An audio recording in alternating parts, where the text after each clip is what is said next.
They say you should never share your best ideas too soon, but when you're the youngest developer on a team that barely remembers your name, sometimes the only way to be seen is to shine a little too brightly.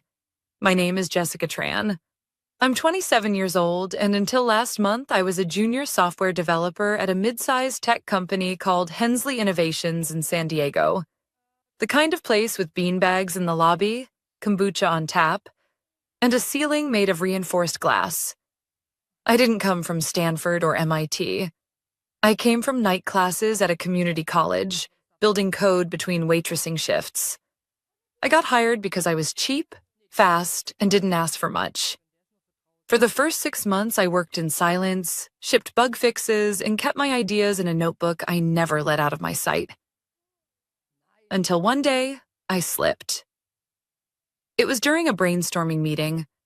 Our team was struggling with a project called VibeLink, an internal experiment aimed at connecting creators with audiences through AI-driven interest mapping. The client was on edge, and our lead dev had just resigned. Our manager, Darren, was panicking. He turned to the room and said, "Anyone got anything?" I hesitated. Then I opened my notebook. I pitched an app interface that would integrate with existing social APIs, learn user habits passively, and serve content creators with tailored audience analytics in real time.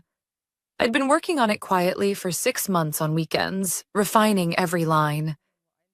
Darren looked up from his laptop for the first time all meeting.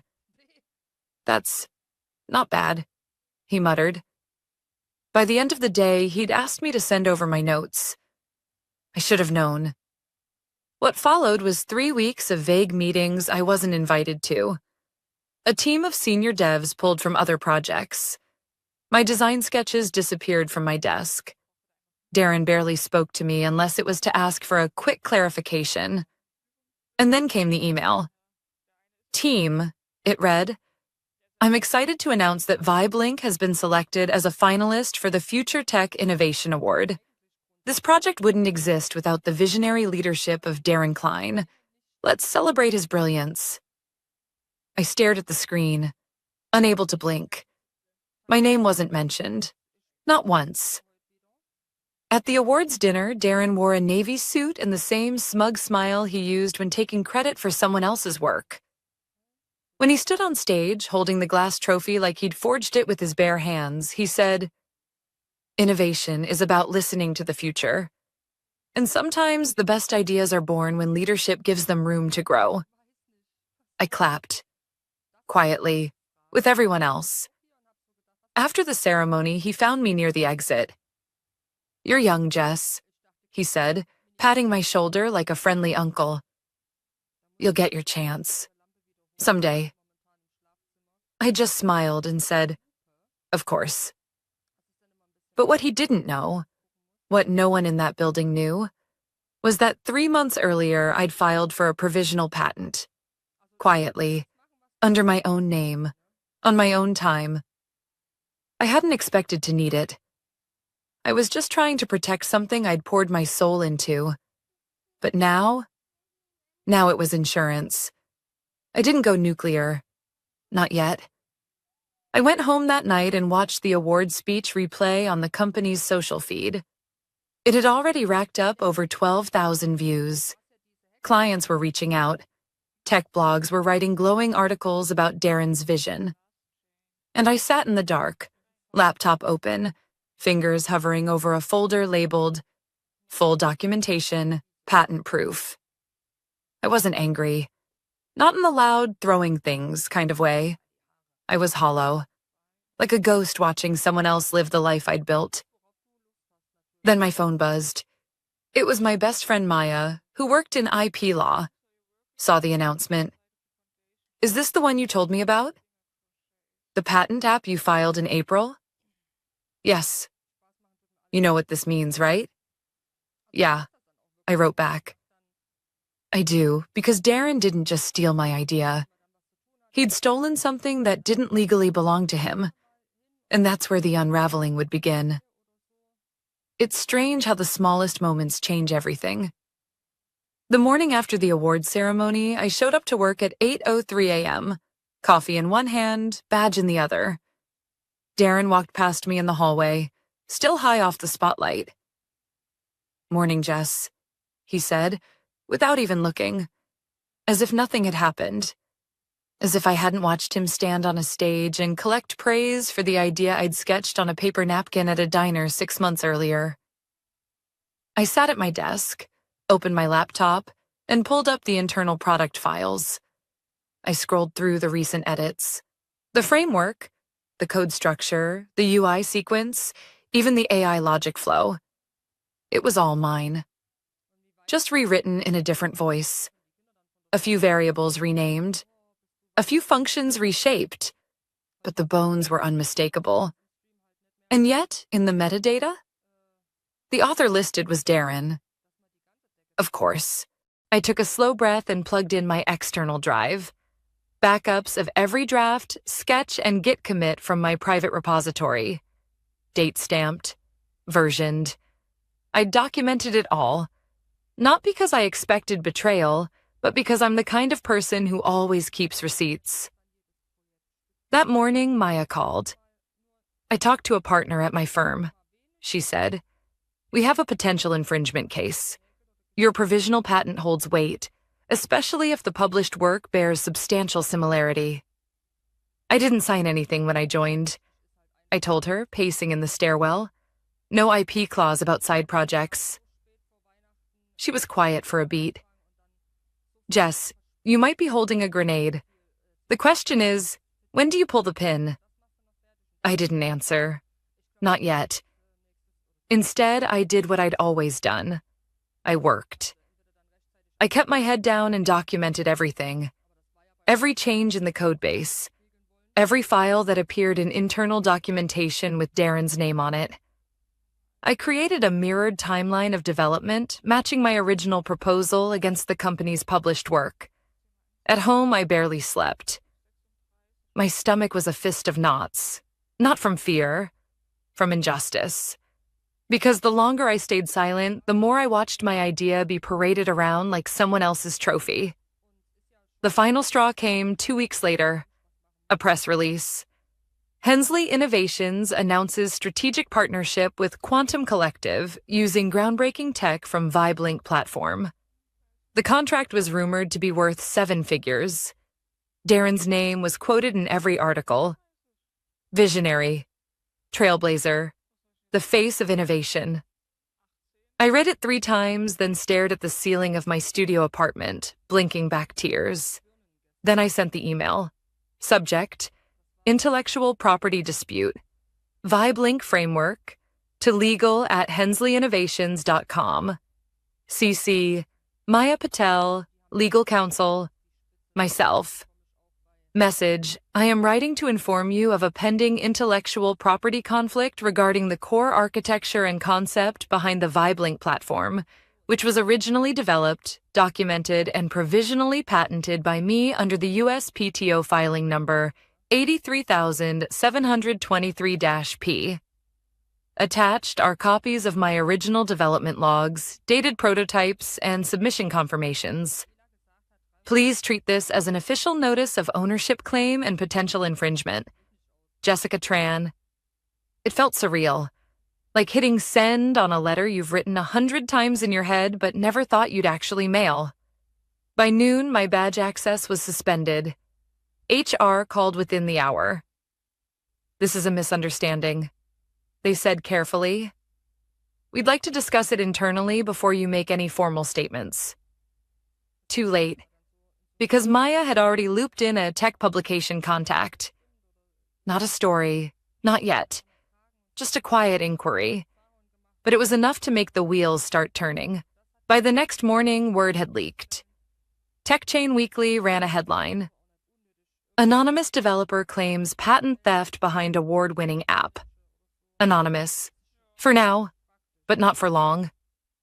That afternoon, I got a text from Darren. "You've made your point. Let's talk." No lawyers. I didn't respond. Because it was already too late for friendly negotiations. He had underestimated me. Believed his title protected him. That I'd stay silent, grateful for proximity to power. But I didn't want proximity anymore. I wanted credit. I wanted truth. And now I had it. And soon everyone else would too. By Friday morning, everything had changed. What started as a quiet claim had become something louder, messier, real. Maya called me before I'd even had coffee. "It's live," she said. "What is?" Tech Radar picked it up. They ran a follow-up on the anonymous developer claim. But this time, they used your name. I pulled the article up on my phone. There it was. My name in bold. Jessica Tran, former junior developer at Hensley Innovations, alleges her idea was stolen and used without credit. Patent filing dates back over 3 months before the award-winning launch of VibeLink. Underneath that, a screenshot of my original concept sketch, the one I'd drawn during a late-night shift at that all-night diner stained with coffee and dreams. They'd even found the patent filing. My hands were shaking. I should have felt fear. Regret? Something. But instead, I felt steady. Finally. At noon, my inbox exploded. Some emails were supportive. Former coworkers, classmates, even strangers who said things like, "Your courage just gave me mine." Others weren't so kind. Anonymous accounts calling me ungrateful, attention-seeking, jealous. But the worst one came from Darren. Subject: "You're ruining everything. I don't know what kind of stunt you're pulling, Jess. But it's not too late to stop. Take it down, walk away quietly, and we can figure something out. I can talk to the board. This doesn't have to get uglier than it already is." He still thought this was a negotiation. Still thought I wanted a seat at a table that had already burned me. I didn't reply. Instead, Maya and I set a meeting with her firm's IP litigation team. They were interested. Very interested. Because it wasn't just about me anymore. It was about setting a precedent. A message to companies that ideas aren't free just because they come from someone without a title. That weekend, I left the city. I drove up to my aunt's cabin in Big Bear Lake. No cell reception, no Wi-Fi. Just time. I sat by the fire and tried to remember what life had felt like before the betrayal. Before I'd watched someone else wear my work like a tailored suit. Before I'd learned how easily people rewrite history if you don't speak up. When I got back on Monday morning, I had 92 unread emails. The first was from Hensley Innovations' legal team. "We have received your complaint and are conducting an internal review. In the meantime, we request that you refrain from making any additional public statements until the matter is resolved." The second was from a journalist at Founders Digest. "We'd like to profile your story, not just the legal battle, but your voice, the creator behind the idea. Are you open to an interview?" Maya advised caution. "If this goes to trial, every word will be scrutinized."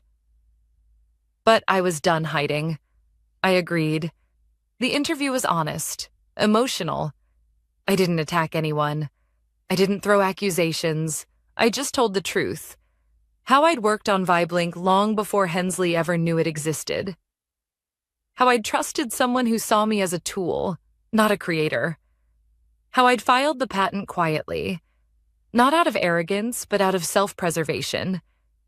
And most importantly, how women in tech are often told to be grateful, to wait their turn, to not make noise. But sometimes, noise is the only language power understands. 2 days later, the article dropped.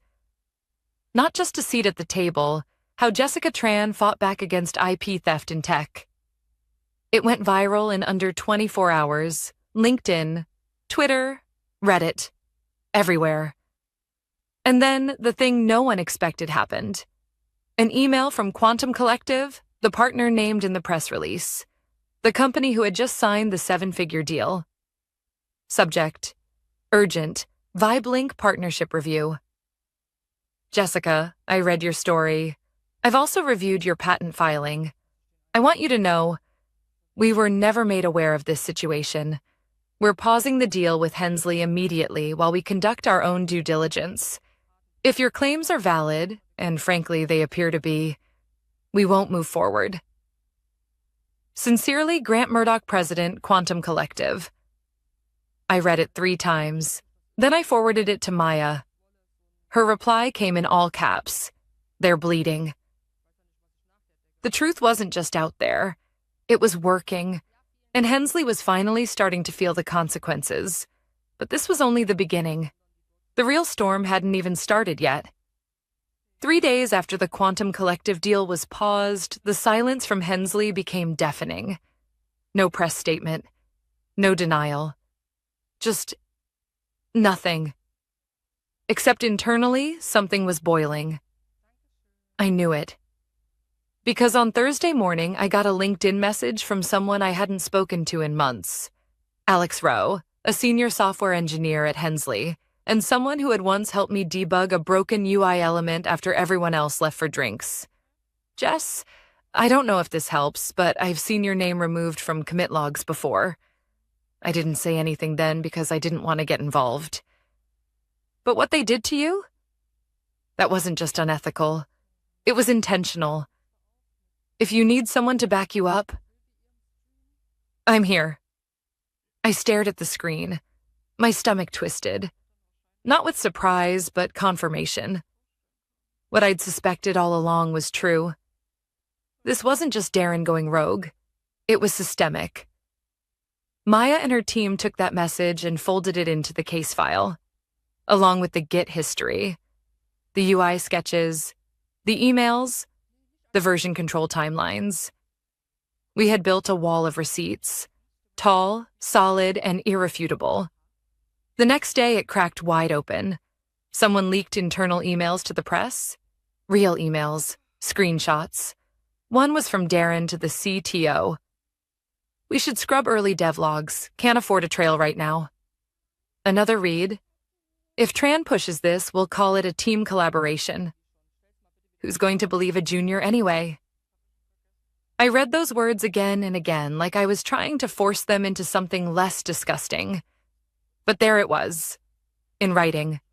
Erasure. Documented. It wasn't just me anymore. It was every junior employee who had ever had their ideas harvested and dismissed. Every "you'll get your turn" whispered over stolen brilliance. That night, a new hashtag started trending. Credit the creator. By the weekend, 3 more people from Hensley had reached out, 2 from marketing, 1 from HR, all with the same message. We saw it too. We were told to stay quiet. Maya called me that Sunday afternoon. Her voice was clipped, energized. They're scared. They should be. She paused. They're offering a settlement. I stopped mid-step in my apartment. Already? They want to resolve this quietly. Financial compensation, a confidentiality clause, and a formal retraction from you. I almost laughed. They wanted my silence more than they wanted justice. How much? I asked. Not because I cared about the number, but because I wanted to know how little they thought the truth was worth. 7 figures, she said. It's generous, but it comes with a muzzle. I finished. Exactly. I didn't need to think. I'd already made the decision weeks ago, sitting in the dark after the award ceremony. When they took my idea, they took something personal. But when they tried to erase me completely, they declared war. No, I said. We take it to court. Maya didn't flinch. Then we go public with the full documentation next week and file the formal suit by Friday. I nodded, even though she couldn't see me. My heart beat like a war drum, but my voice stayed calm. Let's do it. That night, I pulled up my old prototype. The original code. It still ran. Simple, rough around the edges, but fully functional. My fingerprint was everywhere, from the data flow to the risk analysis logic. I stared at it for a long time. Then I added a title screen, created by Jessica Tran. Nothing flashy, just true. By Monday, the story hit Wired. Startup giant faces legal battle over stolen IP. Junior developer files lawsuit with receipts. Attached were snippets of the leaked emails, side-by-side code comparisons, and a quote from me. This isn't just about one app. It's about every unseen hand that makes innovation possible. And it's time those hands were named. Suddenly, people started listening. My inbox filled with interviews, podcast requests, messages from developers across the world, many of them women, first-gen grads, or immigrants like me. I didn't think I could speak up until I saw you did. Your story is my story. Different company, same theft. We see you, we're behind you. And for the first time, I didn't feel alone. Hensley tried to issue a statement. It was hollow, full of vague phrases like unintended oversight, respect for innovation, and moving forward with transparency. But it was too late for damage control, because now it was in the hands of the court. And more importantly, of the public. Darren had stolen my work, but now I was taking back my name. Not for revenge, for recognition, and for everyone who'd ever been told they were just lucky to be in the room. The courtroom was smaller than I expected. No dramatic wood-paneled ceilings, no echoing chambers, just pale walls, quiet tension, and a judge who barely looked up as we began. It had been nearly 8 months since I'd sent that first email. Since Darren stood on stage holding a trophy he didn't earn. Since I'd smiled through gritted teeth while being erased in real time. Now, everything was in the open. Emails, Git logs, test versions, witness statements, internal memos, the original prototype, the patent filing date, the interview clips, the screenshots. Every piece of it meticulously laid out by Maya and her team like chess moves leading to an inevitable checkmate. And yet, Hensley still tried to fight.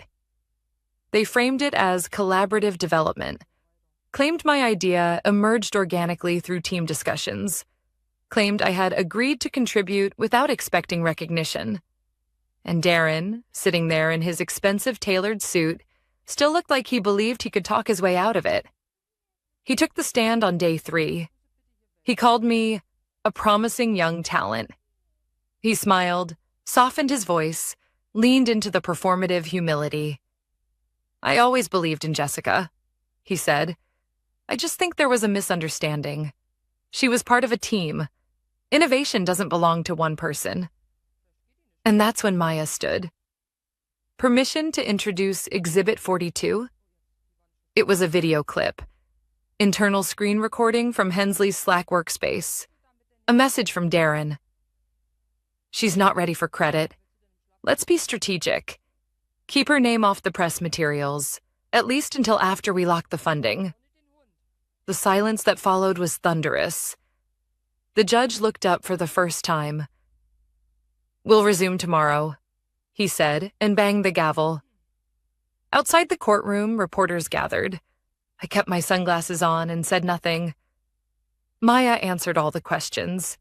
She was the composed one, the shield. I was the story, but she made sure I never became the spectacle. The verdict came 2 weeks later, ruling in favor of the plaintiff, Jessica Tran.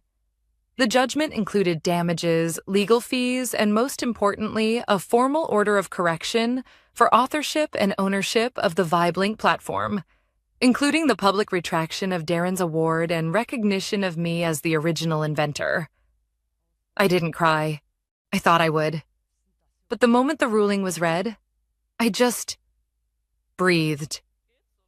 For the first time in almost a year, I let my shoulders drop. It was over. But also just beginning. The fallout was swift. Hensley's stock dropped 18% in 3 days. Their upcoming product launch was canceled. Darren was placed on indefinite administrative leave, which became permanent 2 weeks later. The board issued a groveling statement full of promises about ethics reviews and updated internal culture protocols. It wasn't enough to fix what they broke. But it was a start. Meanwhile, the tech world kept talking. Podcasts, panels, roundtables. Jessica Tran became a name people knew, not because I was flashy, but because I had dared to speak while others whispered. I got calls from investors, from incubators, from 3 different universities asking me to guest lecture on innovation ethics. But the message that meant the most came in the form of a handwritten note delivered to Maya's office. No return address, just a single line. "Thank you for showing us we're allowed to fight back." I taped it to the wall above my desk. 6 months later, I launched my own firm, Signal North, a startup consultancy focused on ethical innovation, diverse teams, and intellectual property protection. We don't just build tech.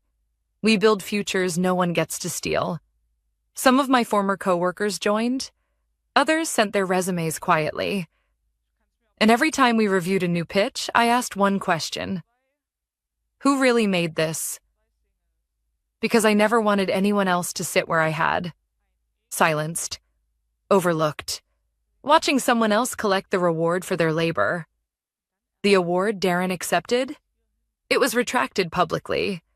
And while he tried to return to the spotlight through a podcast, rebranding, no one was listening anymore. You can only steal brilliance for so long before people stop believing you ever had any. Last week, I took the stage at a national tech conference, the same one that once applauded Darren's name. Only this time, the spotlight was on me. I looked out at the crowd. Young developers, founders, engineers, mostly women, mostly people who had been told they were too junior or not leadership material. And I said this. They called me lucky to be in the room, but luck didn't write that code. Luck didn't design that system. I did. And I almost walked away because I thought no one would believe me. But silence is not a requirement for success. You don't have to disappear to move forward. You can speak. You can fight. And you can win. Afterward, a girl, maybe 19, barely old enough to vote, came up to me with a tear in her eye. "I'm studying computer science," she said. And every professor says the same thing. Get used to people taking credit. That's just how it works. I smiled. It's how it used to work.